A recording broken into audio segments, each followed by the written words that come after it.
Yes, welcome again. Share your story, Ronnie Harobel. Pag-uusapan natin yung subpena ng apat, no? Ang apat na contractor na di dumalo sa Senate hearing. Ribbon, yes, yan po. Bakit? Dahil alam nyo ba? Siguro, hindi ba natin alam? Baka natakot na mabunyag lalo ang kanila pong nalalaman patungkol po dito sa makilang ginagawang ay nako. Dito po tayo. And kung hindi pa kayo nakapag-subscribe, please subscribe muna sa aking channel. Share your story. Ronnie Harabel. And then you can like. Paki-like na lang, then comment in the comment section. And whatever you wanted to, I'm gonna be respect and respect also my video reaction and commentary. Maraming salamat po sa buong suporta. Anyway, again, sa Buena or sa Pena, ang apat, no? Ang apat na kontraktor, isa Penas po sila. Ang apat na kontraktor na di dumalo po sa Senate hearing. And dahil po ay kasagsagan po talaga no kanina, no? Kung kananood po kayo ng Senate hearing, Ribbon ay pinangunahan po ni Senador Rodante Marcoleta. Ay, nako, grabe po talaga. Grabe talamak po talaga ang nangyayari sa ating. Ay, nako. Sa flood control po. Budget, yung project talagang. Ay, may makukulong pa ba? Para sa tingin ko yun, wala na po yata eh. Pero pag-usapan natin yan next nating mga video upload po. No, mayroon ba talaga makukulong dyan?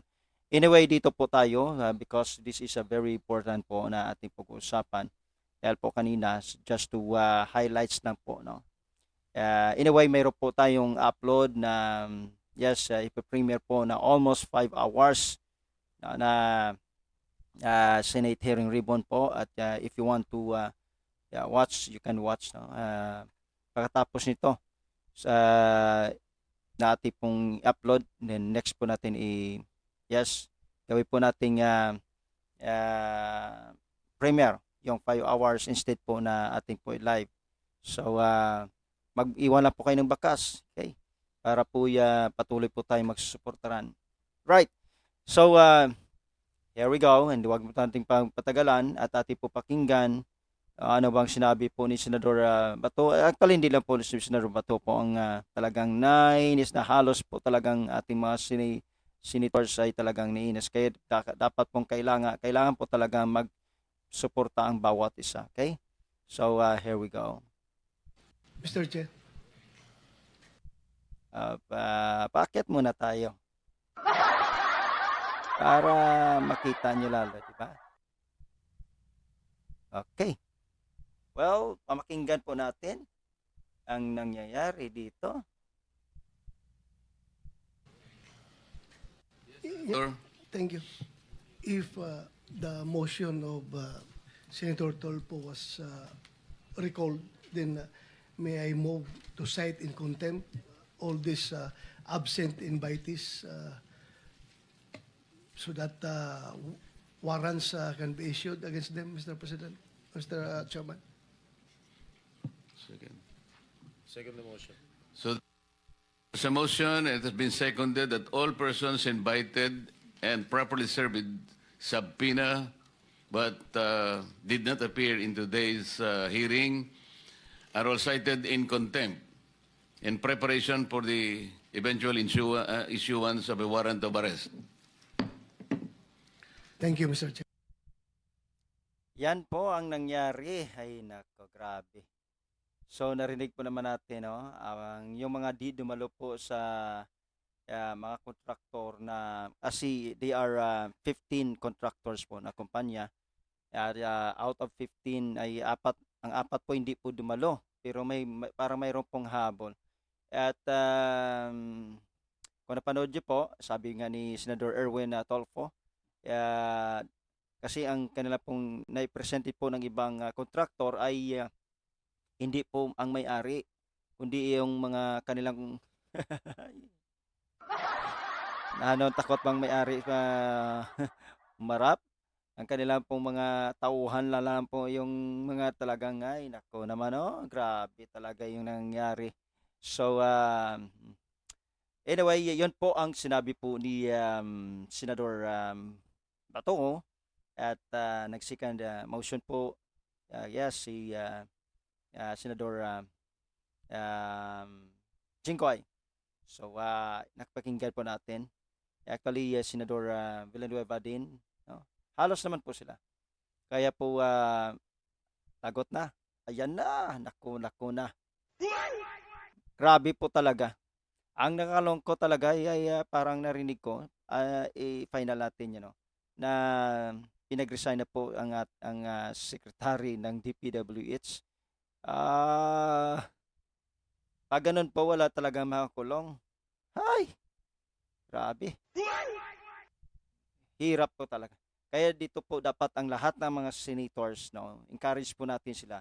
Lahat po ng senators ay magsama-sama po dito. Kasi hindi po biro itong nangyari, hindi po biro ang kanila po talagang nakorap. Ang napakalaking pira.